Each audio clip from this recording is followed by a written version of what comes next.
Hello दोस्तों, स्वागत है आप सभी का। आप में से बहुत सारे लोगों का जो है दो सवाल घूम फिर के आते ही रहते हैं। पहला सवाल जो रहता है वो ये रहता है आर्थिक उन्नति, कि कब पैसा आएगा। कुछ लोगों का सवाल ये भी होता है कि कौन सा काम जो है वो सही रहेगा। ठीक है, तो आज जो है इन चीज़ों पे फोकस करते हैं। एक आर्थिक उन्नति और दूसरा कि कौन सा कार्य। अगर हम बात करें तो बेसिकली हम लगन को जब फिक्स करते हैं हम ये कहते हैं यहाँ से चौथा भाव जो है वो उसका सुख स्थान है, और इसके बाद उससे चार घर आगे यानी कि लगन से सप्तम जो होता है वो हमारा भोग स्थान होता है, साझेदारी का स्थान होता है, और उससे दसम हमारा कर्म, हमारा स्टेटस होता है। अगर इसी बात को समझ के हम जिस भी हाउस के बारे में, जिस भी भाव के बारे में चीज़ों को समझना चाहते हैं उससे बिल्कुल लगन की तरह बना के देखते हैं। मान लीजिए हम इस समय लाभ बनाना चाहते हैं, गेन्स बनाना चाहते हैं, अर्निंग्स को समझना चाहते हैं, तो इस कंडीशन में हम अपने चार्ट्स में इसको एज ए लगना ट्रीट करेंगे। ठीक है, सबसे पहले आपका 11th हाउस का लॉर्ड वो उस पर्टिकुलर फैक्टर के लिए क्या बनेगा, लगना बनेगा। अब देखिए, अगर हम इसको लग्न की तरह ट्रीट करते हैं तो इसका जो सुख है, इसका जो सुख है वो इससे चार घर आगे यानी कि सेकंड हाउस बनेगा। अब धन योग में सबसे बड़ी बात जो कही गई वो ये कि अगर किसी भी कुंडली में यहाँ का स्वामी जो भी ग्रह है वो उठ के यहाँ चला जाए तो वो धन का सुख दिखाने की कोशिश करेगा। क्यों? क्योंकि इस लगन के हिसाब से इस लगन का स्वामी अपने से सुख स्थान में जाके बैठ जाएगा, पहली कंडीशन। दूसरा धन योग की कंडीशन इस बात से कही गई कि अगर आपके सेकंड हाउस का स्वामी उठ के आपके 11th हाउस में चला जाए तो सुख स्थान का स्वामी नेचुरली उठ के कहाँ चला गया है, लगन में चला गया है। ये भी अच्छी कंडीशन कही जा सकती है। तो पहला जो हम धन योग रीड करते हैं वो धन योग रीड इसी पे होता है कि हमारे इस लगन और इसके सुख के बीच का संबंध क्या है। ये हमारे लिए सबसे इंपॉर्टेंट पॉइंट बन जाया करता है। ठीक है, अगर इस कंसिडरेशन को आपको समझ में आया तो आपको इतना ध्यान रखना है, किसी भी चार्ट के अंदर उसकी लाभ की स्थिति जो होगी वो डिपेंड करेगी 11th हाउस लॉर्ड पे। ठीक है, और साथ ही साथ वो डिपेंड करेगी आपके इससे चार घर आगे यानी कि सेकंड हाउस लॉर्ड पे। अगर इन दोनों ग्रहों के बीच के संबंध अच्छी स्थिति में रहते हैं, और किससे अच्छी स्थिति में होना चाहिए, इस लगन से अच्छी स्थिति में होना चाहिए। ध्यान रखिएगा, ये लगन बेस है हमारा क्योंकि हम बात लाभ की कर रहे हैं। तो 11th और सेकंड हाउस इन दोनों के लॉर्ड की स्थिति यदि अच्छी कंडीशन में है, वो अपने में कोई योग बना रहे हैं, उन स्थितियों में हम सबसे ज़्यादा आपके पास धन के लाभ की उम्मीद देख पाते हैं। पहला पॉइंट हुआ। अब इसके अलावा इसमें दो चीज़ें और जोड़ दीजिए। वो क्या? भाई ठीक है कि किसी व्यक्ति ने कमाया तो, लेकिन उस कमाने को क्या वो भोग पाएगा, उसको एंजॉय कर पाएगा? तो उसके लिए हम बेसिकली जो देखते हैं वो देखते हैं उसका पंचम भाव। पंचम भाव जो है वो लाभ भाव से सप्तम है। ऐसी स्थिति में इस पर्टिकुलर हाउस के अंदर अगर कोई प्लैनेट्स बैठे हैं तो वो प्लैनेट्स इस लगन को देखकर प्रभावित करेंगे, और कहीं ना कहीं उस तरह की चीज़ों का जो भोग है वो देखने को मिल सकता है। क्यों? क्योंकि 5th हाउस जो है वो एंटरटेनमेंट का है, पैसे उसके ऊपर खर्च किए जाते हैं। ठीक है, तो दूसरी चीज़ इसको ऐसे समझिए कि ये खर्च करने का भाव के तौर पे देख रहे हैं, भोग के तौर पे देख रहे हैं, तो भोग का संबंध लाभ से किस तरीके से होगा। अगर यहाँ पे शुभ ग्रह बैठे हुए हैं तो चीज़ों के भोग के साथ साथ उस ग्रह की जो दृष्टि है वो हमें लाभ देने की कोशिश करेगी। अगर हमारे इस स्थान पे, क्योंकि हमारे लिए लगन कुंडली से पंचम है, बुद्धिमत्ता है, अगर इसके ऊपर क्रूर ग्रह बैठ जाएंगे तो उस स्थिति में यहाँ पे चुनौती का सामना करना पड़ जाएगा। अगर नैसर्गिक शुभ ग्रह यहाँ बैठेंगे तो मेंटली फिट रखने की कोशिश करेंगे और साथ ही साथ गेन्स की कोशिश करेंगे, क्योंकि स्पेक्युलेटिव गेन्स में ध्यान रखिएगा, जब हम शेयर मार्केट्स की बात करते हैं, स्पेक्युलेटिव गेन्स की बात करते हैं, तब हम इस और इस भाव के साथ संबंध की बात करते हैं। ठीक, तो अब दूसरा फैक्टर 11th लॉर्ड का संबंध, 11th लॉर्ड का संबंध हमारे 5th लॉर्ड के साथ कैसा है ये हमारे को समझना पड़ेगा। ये हमें स्पेक्युलेटिव गेन्स, अचानक से होने वाले गेन्स को दर्शाता है। ठीक है, नाउ अब ये लगन और इसके साथ इसका कर्म, क्योंकि आखिरकार जो भी आप लाभ के लिए कार्य करेंगे वो कर्म आसान से होगा या दिक्कतों के साथ होगा, ये एक फैक्टर बन के उठेगा।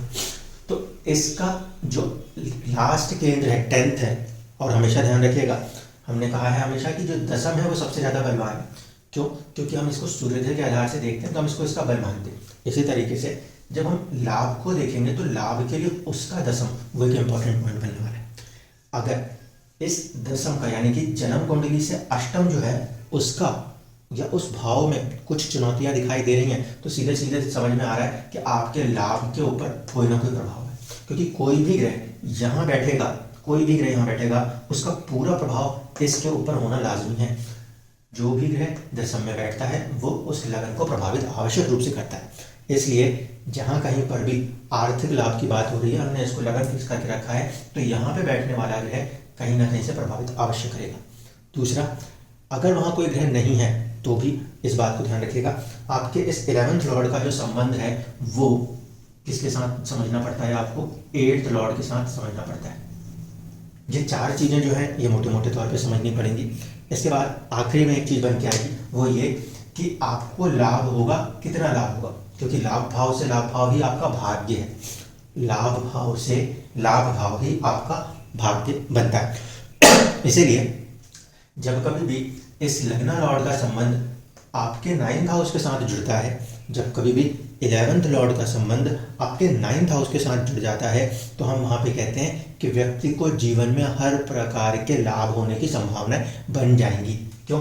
क्योंकि ये हाउस ऑफ डिजायर्स है। हाउस ऑफ डिजायर से अगर कनेक्शन उससे गेन्स का बन जाए तो एक पॉजिटिव कॉम्बिनेशन बन जाया करता है। अब बाकी के प्रभाव कैसे देखेंगे? देखिए, बाकी का प्रभाव इस तरीके से देखना है। मान लीजिए ये सुख स्थान है, यहाँ पे इसी भाव का स्वामी बैठ गया तो अच्छी बात है, फिर कोई प्रॉब्लम नहीं आएगी। पहला पॉइंट ध्यान रखिएगा। अगर सेकंड हाउस में सेकंड हाउस का लॉर्ड बैठा हुआ है, अकेला बैठा हुआ है, किसी पाप ग्रह से दृष्ट नहीं है, तो ऐसे लोगों को जीवन के अंदर जो लाभ है वो आसानी से मिलता है। ये दोस्तों का सुख भी हो जाता है या आर्थिक लाभ भी हो जाता है। ठीक, पहली कंडीशन। दूसरी पॉजिटिव कंडीशन, चौथे भाव में गया हुआ चंद्रमा दिशाबली होता है, हम ऐसा मानते हैं। बट अगर चंद्रमा किसी भी भाव से चौथा जाएगा तो उस पर्टिकुलर हाउस से जिससे कि फोर्थ है उसको बल दे देगा। आपको 90% लोग ऐसे मिलेंगे जिनको आर्थिक उन्नति, धन लाभ के केस देखने को मिलेंगे। कंडीशन ये होगी कि उनका चंद्रमा सेकंड हाउस में बैठा हुआ होगा। सेकंड हाउस में बैठा हुआ चंद्रमा मोस्टली धन को बढ़ाने की कोशिश करने लगता है, क्योंकि ये चौथा भाव इससे चौथा है, लाभ से चौथा है। ऐसे लोग फ्रेंड सर्कल्स, फ्रेंडशिप्स, नेटवर्किंग्स के अंदर बहुत ज़्यादा कार्य करते हुए दिखाई देंगे। ये बात क्यों बोल रहा हूँ दोस्तों, इसको समझिएगा। नोट छापने की प्रवृत्ति इंसान के अंदर है, तो नोट मिलेंगे कि नहीं मिलेंगे ये एक अलग मैटर है। नोट मिलने से ज़्यादा इंसान और जीव जंतु जो कि नेचुरली पैदा हुए उनके साथ कनेक्टिविटी होगी कि नहीं होगी, ये सबसे इंपॉर्टेंट है। बिजनेसेस हो या किसी भी तरीके का कोई भी कॉम्बिनेशन हो, वहाँ पे किसी भी प्रकार से अगर लाभ की बात होती है तो लाभ की बात किस चीज़ पे होती है? वो होती है कि 11th हाउस हमारी नेटवर्किंग है, हमारी कनेक्टिविटी है। हमारी कनेक्टिविटी, हमारी नेटवर्किंग का कितना ज़्यादा सुख हमें प्राप्त हो रहा है, ये इंपॉर्टेंट पॉइंट होता है। इसलिए यहाँ पे जब एक चंद्रमा जैसा ग्रह जो कि अत्यंत शुभ ग्रह के रूप में देखा जाता है, सेकंड रॉयल प्लैनेट्स के रूप में देखा जाता है, उसका संबंध जब कभी भी यहाँ पे कनेक्ट करता है तो वो नेटवर्किंग को देने की बहुत स्ट्रॉन्ग कोशिश करता है। फिर वो कहीं ना कहीं यहाँ पे बैठा हुआ चंद्रमा अष्टम पे दृष्टि देता है जो कि उसके शुभ भाव पे होता है। बट कंडीशंस वही हैं कि जब यहाँ पे चंद्रमा बैठेगा तो चंद्रमा किस राशि में बैठेगा, फ्रेंडली बैठेगा कि एनिमिकल हो जाएगा। मान लीजिए कि जन्म लगन के अंदर यहाँ पे चंद्रमा बैठ तो गया लेकिन चंद्रमा नीच राशि अवस्था में चला गया है, या फिर वो चंद्रमा किसी कारणवश शनि की राशि में चला गया है तो फिर चुनौतियाँ दिखा देगा। दूसरा, मान लीजिए ये सुख स्थान है, यहाँ का संबंध शनि से बन रहा है, ऐसे स्थान में भी यानी कि 9 नंबर से अगर हम लगन को देख रहे हैं उदित होते हुए, या 10 नंबर का लगन उदित होते हुए देख रहे हैं, तो हमारा जो ये सुख स्थान है इसका स्वामित्व तो शनि के पास है, जो कि दुख दर्शाता है, डिलेज दर्शाता है, परेशानियां दर्शाता है। लेकिन ऐसे लोग भी सक्सेसफुल हो जाएंगे अगर उनका शनि यहीं पे बैठा हो तो। ठीक है, हम फ्यूचर में कुछ चार्ट्स देखेंगे, इस कॉम्बिनेशन के ऊपर देखेंगे, इसलिए इसको ध्यान रखिएगा। जहाँ कहीं पे भी अर्निंग्स की बात हो रही है इसको ध्यान रखते हुए चले। मान लीजिए ये लगन का स्वामी बन रहा है, अब ये उठ के केंद्र में जाके बैठ जाए, केंद्र में बैठेगा। अगर ये यहाँ बैठ गया, इसका स्वामी उठ के यहाँ बैठ गया तो साहस पराक्रम दिखाएगा व्यक्ति, तब जाके काम बनेगा। अगर यहाँ का स्वामी यहाँ बैठा है तो ये इसके लिए शत्रुच्छा का स्थान हो जाएगा। ठीक है, कर्ज का स्थान पैदा कर देगा ये। इस स्थिति में व्यक्ति जो है उसको लाभ उठाने के लिए काफ़ी ज़्यादा संघर्ष करना पड़ेगा, क्योंकि 6th हाउस इन्वॉल्व हो जाएगा। अगर यहाँ का स्वामी उठता है और जाके यहाँ बैठ जाता है। अब ये देखिए ये स्थिति क्या बन रही है, यहाँ का स्वामी उठ के अगर इससे संबंध करता है तो ये इसके लिए भाग्य स्थान होता है। ठीक है, ऐसी कंडीशन में जिस भी चार्ट्स के अंदर आपको आपके 11th हाउस लॉर्ड का संबंध आपके 7th हाउस के साथ दिखाई देता है, वहां पे लोग बोलते हैं व्यापार करिए, क्योंकि किस्मत लाभ से उसकी किस्मत जुड़ी हुई है। और ये 7th हाउस बाहर निकलते नेटवर्किंग, बिजनेस, सामने वालों से कनेक्ट होने का होता है। जब कभी भी इसके स्वामी का संबंध इससे बनेगा तो फिर आपको लाभ मिलेगा, किस्मत से लाभ मिलेगा, ये कहा जाता है। क्योंकि आप 7वें हाउस साझेदारियों के अंदर बहुत अच्छे से बढ़ सकते हैं, साझेदारी का लाभ मिलेगा।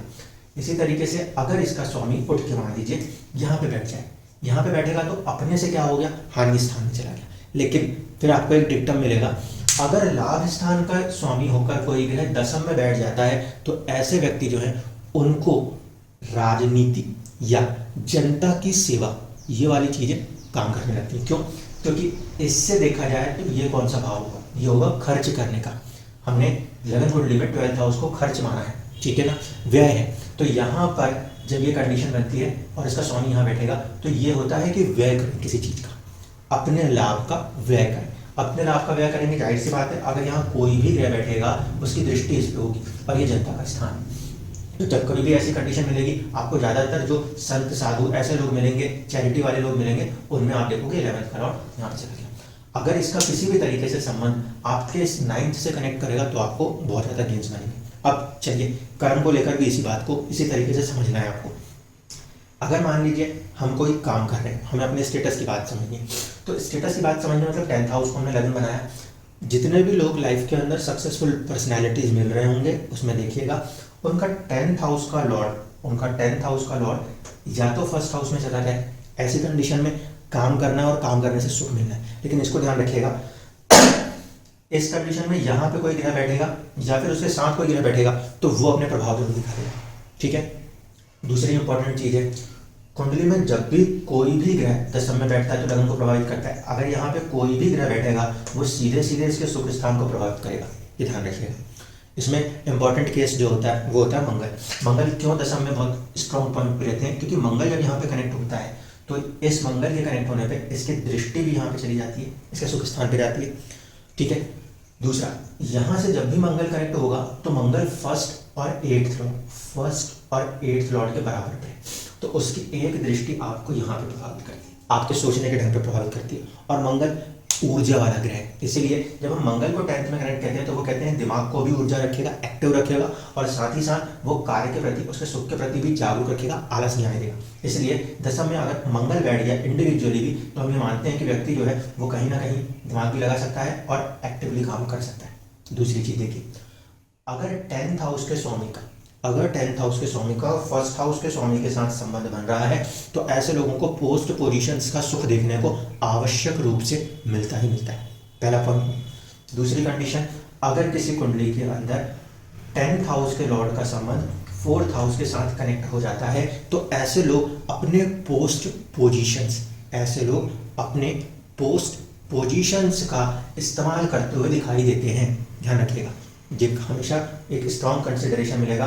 अगर 10th हाउस लॉर्ड का संबंध कुंडली के अंदर किसी तरीके से 4th हाउस लॉर्ड से बन गया तो ऐसा व्यक्ति कहीं ना कहीं अपने पोस्ट पोजीशन को भोगता हुआ दिखाई देगा। क्यों? क्योंकि ये जनता का भाव है। राजनीति में अगर कोई व्यक्ति सफल मिलेगा तब भी आपको ये दिखाई देगा उसका 10th हाउस का संबंध किसी न किसी रूप में किसके साथ कनेक्ट होगा, 4th हाउस के साथ कनेक्ट जरूर होगा।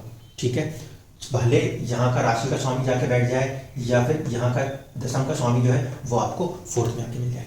इसी तरीके से यहाँ से इसका क्रम इसका 7th है, तो अगर 10th का लॉर्ड का संबंध 7th लॉर्ड के साथ कनेक्ट करेगा तो फिर व्यक्ति अपना इंडिपेंडेंट कर्मा की तरफ बढ़ने की कोशिश करने लगेगा। ठीक है, इस चीज को ध्यान रखिएगा। तो कॉम्बिनेशंस क्या है? बेसिक कॉम्बिनेशंस जो है वो है 10th का फर्स्ट के साथ, 10th का आपके 4th के साथ, 10th का आपके 7th के साथ। अब इसके बाद आता है कि जब हम कोई काम कर रहे हैं तो उसका लाभ या उसके ऊपर प्रभाव करने वाली कंडीशन।